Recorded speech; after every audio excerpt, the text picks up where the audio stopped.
Welcome to Stroke of Genius Podcast, Survivor Experience. I'm your host, Aaron Avila. I am 12 years post-stroke and brain aneurysm survivor. I got a real special guest for you today. His name is Abraham, and he suffered his stroke at the young age of 17. He's 42, right? Abraham at 42. Shake your neck, okay. He's 42 now, but can you imagine suffering a stroke at age 17? But I want you to get to know him because he's really got a good attitude. So let's get right into it. We got half an hour. So let's get right into it. Let's get into the show. The Stroke of Genius podcast, hosted by brain aneurysm and stroke survivor Aaron Avila, sharing the experiences of survivors and CEOs. This is your destination for inspiration. Good morning, Abraham. Good morning, Aaron. How are you doing? Doing really good, bro. Thank you for being here. I really appreciate it. Thank you for the opportunity. Yeah, I really we don't get along. Oh, so there's Sherry. This is my sister, Sherry Patterson. She calls me Boston Man because I like Calvin. But she's a good sister. But, Abraham, I really don't get the chance to interview many younger people that had younger strokes, meaning you had your stroke at 17 years old. So let's get right into it. You're in the state, you live in the state of Maine. You're now 42 years old. What you look like, young kid to me. I'm just getting old. Well, thank you. Thank you. But, Abraham, tell me a little bit about yourself, about your pre-stroke life, what it was like. Pre-stroke life, I was kind of not, I was pretty much an average high school student. I could play a pretty mean game of tennis. I played basketball. I mountain biked. What else did I do? There's a million things. I hiked a lot of mountains. You were very active. You were extremely active. I was extremely active, yes. Now, when you were Abraham talking, you got to remember he was in high school when he had a stroke. Okay, so you told me in the green room you love baseball. Yes, I love baseball very much. I remember when I was young, it was something about the stirrups. Like the part of the uniform, the stirrups that go over the socks. Yeah. I don't know. There was something about that, and I really liked them. And that's kind of what got me into baseball. But I very much enjoyed it, and I played it. I believe I started when I was 6 years old because I remember playing t-ball and playing farm team and junior high baseball and little league, and I think we had Babe Ruth league baseball and high school baseball. So yeah, I played quite a bit.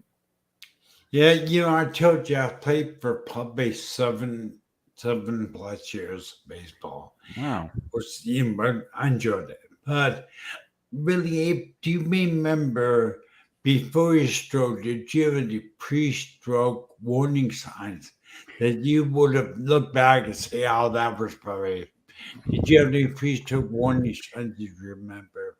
The only thing that I can remember, and I don't even know if it has anything to do with it, is that my left arm was kind of numb and like it kind of felt like there was no blood supply going to that hand that day, but like the blood vessels were really enlarged, like there was a lot of blood flow going through there.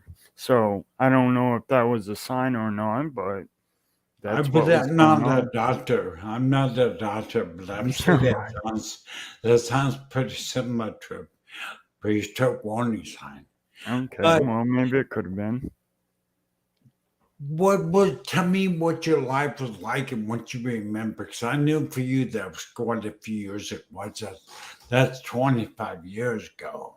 Yeah. But after you had your stroke, what were you doing when you stroke? What were you doing? I was over at a friend's house and we were trying to water ski. We were trying to double water ski, and I don't believe his boat quite had enough power. So we were trying it out. It didn't work, and I remember we went back to his dock and we were kind of resetting, sitting on the dock, waiting for the boat to get ready, waiting for him to move around with the boat and whatnot. And it was just like this warm in the back of my head. I don't know. It was like a feeling I've never felt before. It wasn't comfortable, but it wasn't like super uncomfortable. It wasn't something that I enjoyed. And I we so anyhow, I told my friend, my head hurts, whatever. And we all got in the boat and we are going back to shore. I got back in the boat under my own power. But then when we got back to shore, we were all getting out of the boat because his parents were taking off, and somebody said you should call the ambulance. Something's going on with Abraham, and so they were calling the ambulance, and we were getting back up on shore. And when we got on shore, I was going to get out of the boat, and that's when I was going to get out of the boat. That's when I lost everything. I lost my sense of balance. I lost strength in my legs. I just fell back into the boat. So my friend picked me up and carried me up to the driveway. We were sitting in his mother's car, and I was vomiting, and we were talking. He was trying to keep me a little bit sane and stay sane himself, I'm sure. And that was hard. And then the ambulance crew got there and they did their thing, and they took me out of there. I And mean, I think I was unconscious by the time I left the driveway. So this all unfolded in a matter of 5-10 minutes. okay, hey, yes, 2 hours out there. We get a sister Jocelyn to take a look. She's saying hi to us, bro. Yeah. Hi, Hey, Jocelyn. Jocelyn. How are you? But I think Abraham seen. First of all, you're lucky you weren't actually in the water because Well, if I you had a were, life jacket on, but yes. still, bro. I lived on the boat. I was an average 8-week boarder, and before my stroke, and it would not be good. You can go FaceTime really easy and with a Yeah. life jacket. That's very true. That's very true. But I was talking in the green room before the show, and you were saying you actually remember most of your stroke. Yeah. So, what do you remember going to hospital? No, I remember up till I left my friend's driveway because I was conscious until that time. And when I went unconscious, I just remember when I woke up from a coma 2 weeks later. That time was it was like I was asleep. I guess I don't know. There's Pat Knight. Do you know Pat Knight? Pat Knight. I don't believe we've crossed paths. Thank you for all the audience members out there. Thank you so much for supporting what we're trying to do. Because ABM and I and Stroke TV Media and the Stroke of Genius podcast is to give survivors like ABM, like me, and if you're out there you want to be in the show, message me and let me know. But it's to give you a voice because, like I was telling Abraham, is that your story, your struggle, the thing you're going through is your superpower. You just don't realize it's what's amazing about you. And For me, it was when I woke up from a stroke. Because I was in coma for 2 weeks. I had a brain aneurysm, and then lost consciousness. Wake up for 2 weeks, and woke up in the hospital. All the flipping alarm was going off, and it just hospitalized Wow. at the time, unable to speak. I had no voice. It was easy, but I can't imagine. I was pretty much when I had my brain aneurysm, I lost consciousness, so I don't remember anything. But during your what would you say is one of your biggest battles as a stroke survivor, younger stroke survivor? What is the thing you struggle with the most? The thing I struggle with the most, um, I don't know. I felt like I didn't hit milestones of my life on time. I didn't like some of the milestones were kind of like held back. Like I didn't get out on my own until my 30s. I didn't, excuse me. I don't feel like I did as good of a job at life as I could have because I felt like I had to start back over at 17, at 17 and a half. I had to start back over, it was a hard time. It was a difficult time, but I'll tell you what, when I first woke up from my stroke, when I woke up from the coma, it wasn't the first thing I did, obviously, but it wasn't really a goal. It was just what I wanted to do is I was still in a wheelchair. I had a hard time walking. I lost all the muscle tone in my legs and my arms, so I basically had to start over, and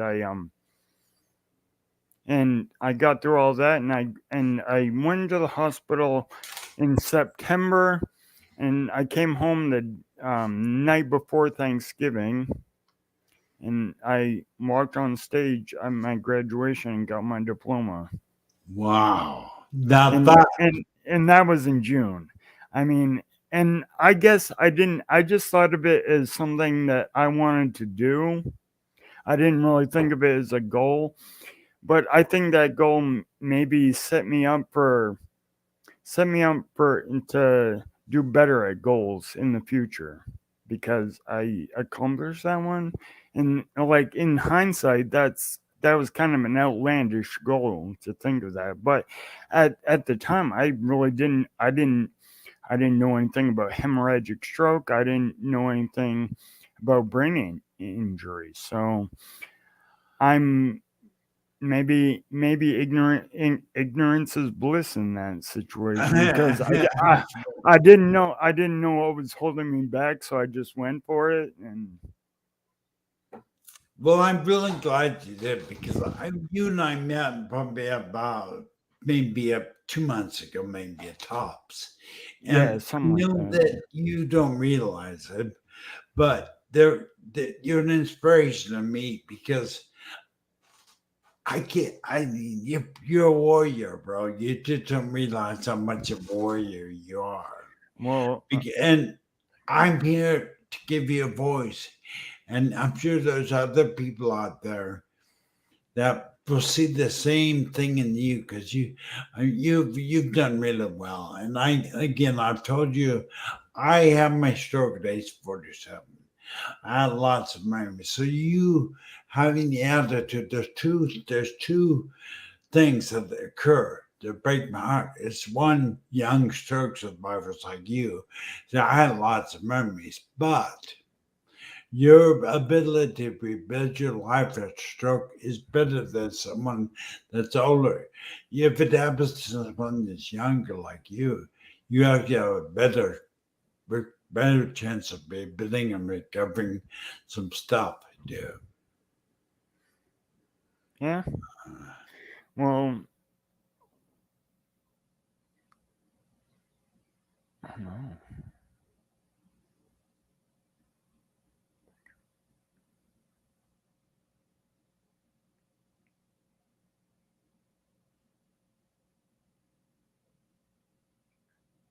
people, but the software just crashed. So I apologize for the beep. We got Eric. You know Eric? Um, he took his Chongo. He's Eric Chongo. I Right? think I think I'm aware of who Yeah. that is. He Yes. said Hi, hi. Eric. Hi, Eric. Hey, Eric. We do see how the things have been like that, bro. But like I was saying before we got it out there, I don't know why the software crashes. But how about your mom and dad? Were they your biggest support? How was your support in your stroke? Well, I don't really want to get into the dad part because my dad took off when I was young. But my mother, yes, she was there for me 24/7. Actually, she stayed at a Ronald McDonald House, right down the street from the hospital. So she was there every day. I couldn't get away from her if I wanted to. So Well, that's really good. Now, that is a good mom. no, So, yeah, no, but yeah, she was a huge. She is one of my biggest supporters. Always will be. that's great, bro. That's really good. That makes for a solid man, honestly. It really does. Thank you. Thank Makes for you. a solid man. But Abraham, when you walk now. You walk. Yes, And yeah. okay. So do you have plans to start driving again today or what?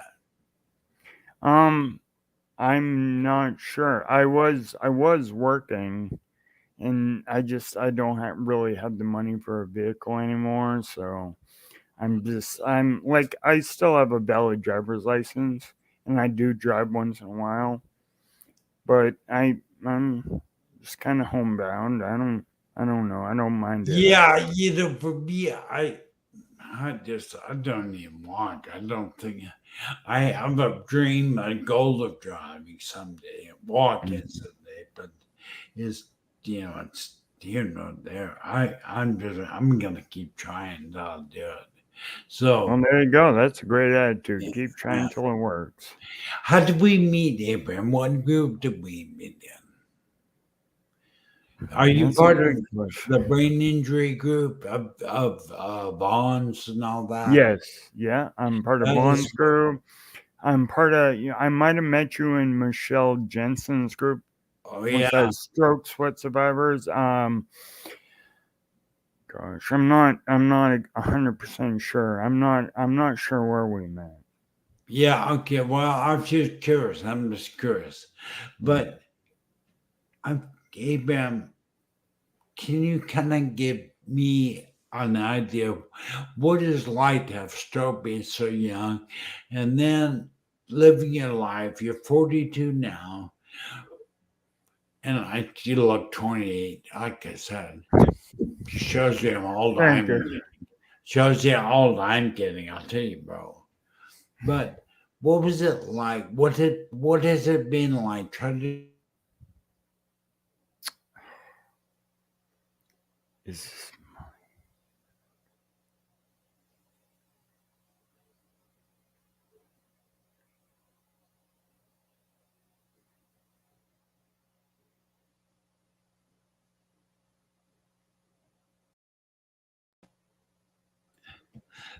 this has I never happened before. I have no idea why this keeps crashing.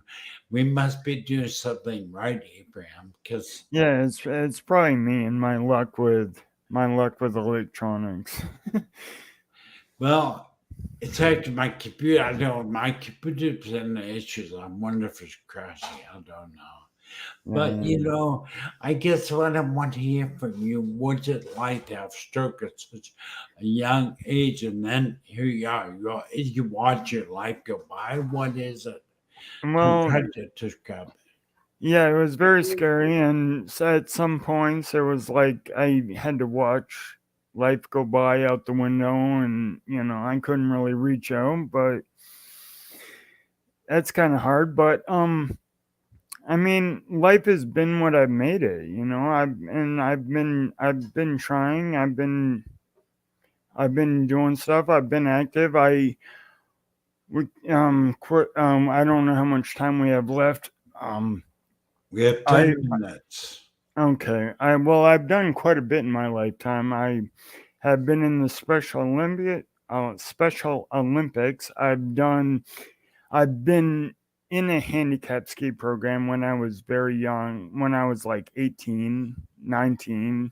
I was a student at the handicap ski program. Then in my 20s, I started speaking at high schools about the gentleman I was speaking with was actually the CFO of the rehab hospital I went to. And so we spoke about different head injuries and different compensation techniques. Where's that? In my beginning 20s, in my late 20s, I felt I was past being a student, and I became the teacher of some disabled children and taught them to ski. Oh, bro, do that more. Don't stop. That is amazing. If you could do that more and more, that'd be great. Sherry Patterson says, "Wow, awesome." Well, thank Really, you, Sherry. I am so proud of you for doing that. And then That's amazing. and then so we kept doing. We did. I started. I guess I was probably in my early 20s, maybe 22, 23, when we started doing the speaking at schools, and I did that probably till my early 30s. And I had done that skiing thing. What else did I do? When I was 35, I coached Pee Wee. I helped coach Pee Wee football, and I also ran a 5K that year. All after your stroke. Well, the 5K was what, 15 years later, 15, 16, 17 years later. Well, you're talking about snow skiing or water skiing? Snow skiing. I'm sorry, snow Oh skiing. my gosh! So, did you use a skis or did you use a snowboard? By then I was using skis. And when I was still a student at the handicap skiing program, when I was 18, I started skiing probably when I was in 5th grade. I think it's through that winter kids program. And like when I was probably about a freshman in high school, I switched over to snowboarding. But after I had a stroke and I spent a couple days on the mountain on my snowboard, I figured out that wasn't as fruitful as skiing. Skiing, I have 2 skis. Legs work independently, and I did a lot better. Wow, I did a lot better. amazing. Sherry Patterson says that's amazing. Well, thank So, you. she's in Niagara Falls, upstate New York, in Niagara Falls. So, I think probably I actually tried to wakeboard probably like 2 summers ago, and I can't walk. How'd that My go there? balance is, well, let's just say it's shit. Oh, And okay. so I get almost got up. I'm almost on my boat. We sold a boat. But I'm gonna do it again today. Try again today. Try wakeboarding because I like you. You spent some time in the water too, didn't you? Yeah, I did. I water skied a lot in my youth, and actually, when I was 38 years old, I started windsurfing. Oh, That that's was right. And your cover letter, your cover picture is yeah. you windsurfing. That's something I did. I tried to find things that I enjoyed that, made my heart sing or whatever, and or my That's, soul sing, and yeah, that's tried to stick awesome. with it. Try to stick with it, because that's where you're gonna find your biggest recovery. Like Ooh, you, Aaron, you're okay, doing. okay. I gotta stop. That's huge, Abraham. That is a gold nugget because if we as survivors can find those things that tune us up, They get us excited, that create passion in us, and we do those things that become our therapy Yeah, and then because better recovery. And that's true, Abraham. Thank you for bringing that up. For me, as I told you, the agreement. I'm trying to grab my fishing pole again, with this hand. It's been quite challenging, but I love it. If I could start fishing again, I'd be so happy. But hmm I think it's really important for any survivor out there. Find, like Abraham just said, find those things that you really like to do, and you will find that they will become a therapy, and you'll enjoy it. yeah, Right? Really yeah. enjoy it, and that makes it awesome. But as I wind it down, what advice would you give? See you meeting a younger stroke survivor, just a young person that just had the stroke. What advice would you give them if they just had the stroke? Don't give up. Stay true to your recovery. Stay true to yourself. Have faith in yourself. You can do it. Try to find something you enjoy. It makes the journey a lot less taxing. Yeah, that is so. I'm gonna take your advice because I actually need to show Patterson instead of all says you're aspiring. So, it's so true. I mean, what you're saying, if you make, I think you said finding something you love to do Yeah. makes it less taxing, like makes it less a labor.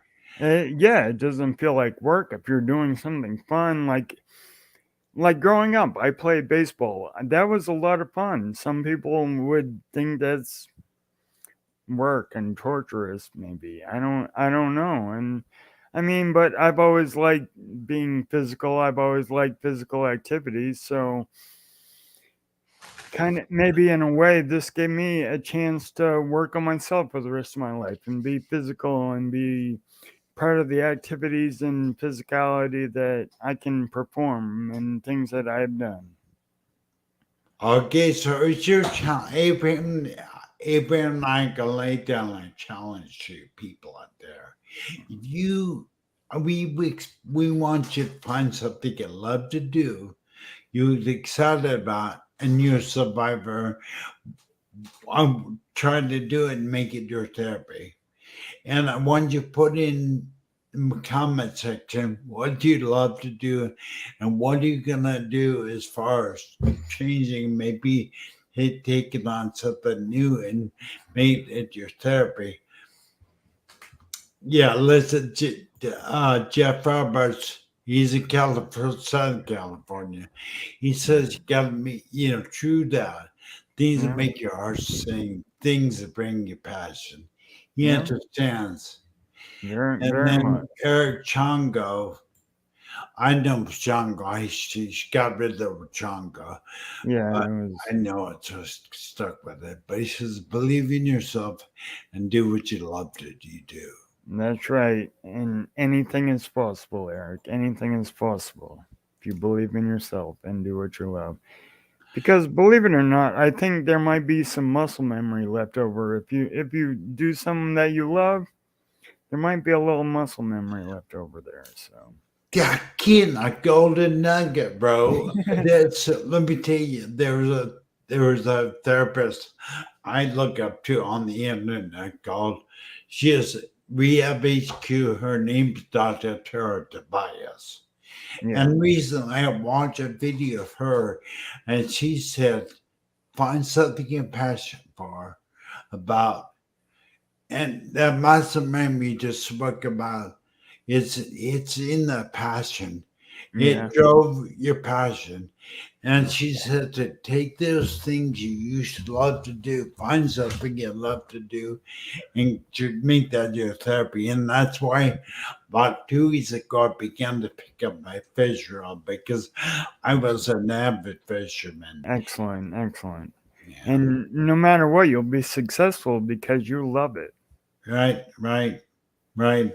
Now, Violet, I've met so many new people that thank you, Violet.